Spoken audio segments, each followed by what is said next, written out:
செங்கல்ல இருந்து சுண்ணாம்பு வரைக்கும் கஸ்டமருக்கு நாம தானே கேரண்டி. கான்ட்ராக்டர் குமார் மாதிரி ஆளுங்களுக்கு தான் ஜிபிஆரின் டிஎம்டி கம்பிகள்.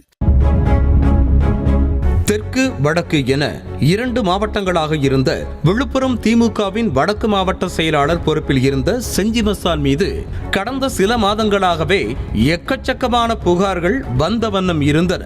திண்டிவனம் நகராட்சி டெண்டரில் ஆரம்பித்து அரசு பணி நியமனம், கள்ளச்சாராய வியாபாரி மரூர் ராஜாவுடன் தொடர்பு என அனைத்திலும் கமிஷன் வெட்டை நடத்தி வந்த புகாரில் மஸ்தானின் மருமகன் ரிஸ்வானை கடந்த செப்டம்பர் மாதம் கட்சி பொறுப்பில் இருந்து நீக்கிய திமுக தலைமை அப்போதே ஐடி விங்கில் இருந்த மஸ்தானின் மகன் முக்தியார் அலியையும் டிஸ்மிஸ் செய்தது. அமைச்சர் செஞ்சி மஸ்தானின் தம்பி காஜா நசீரும் செஞ்சி திமுக நகர செயலாளர் பதவியில் இருந்து நீக்கப்பட்டார்.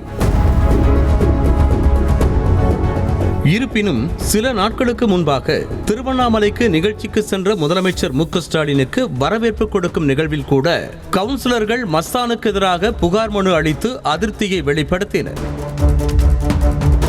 இதற்கிடையே பொன்முடி தரப்பிற்கும் செஞ்சி மஸ்தான் தரப்பிற்கும் இடையே இருந்த உட்கட்சி உரசலும் அடிக்கடி தீப்பிடித்து வந்தது. இஃப்தார் நோன்பு நிகழ்ச்சியில் அமைச்சர் பொன்முடி மஸ்தான் பேசிக் கொண்டிருந்த போது மைக்கை பிடுங்கியது அனைவருக்கும் தெரிந்த ஒன்று. இதனைத் தொடர்ந்து பொன்முடியின் புகைப்படத்தை பெரிதாகவும் தனது புகைப்படத்தை சின்ன சைஸிலும் போட்டதற்காக கலைஞர் நூற்றாண்டு விழாவிற்கான பேனரை கிழித்தது என மஸ்தான் தரப்பு மீதான புகார் புத்தகம் நிறைந்து கொண்டே சென்றது. மேலும் மக்களவை தேர்தலிலும் மஸ்தான் தரப்பு சரியாக பெர்ஃபார்ம் செய்யாததும் தலைமையின் கடும் கோபத்திற்கு ஆளாக காரணமாக இருக்கிறது. மஸ்தான் கவனித்து வந்த விழுப்புரம் வடக்கு மாவட்ட செயலாளர் பதவி தற்போது அவரது தீவிர ஆதரவாளர் டாக்டர் சேகருக்கு கொடுக்கப்பட்டிருக்கிறது. மாவட்ட செயலாளர் பதவியில் இருந்து மஸ்தானை தூக்குவது என முடிவு செய்த தலைமை சமூக ரீதியான கணக்கில் மஸ்தான் கை நீட்டிய சேகருக்கு மாவட்ட செயலாளர் பொறுப்பை வழங்கியிருப்பதாக சொல்லப்படுகிறது.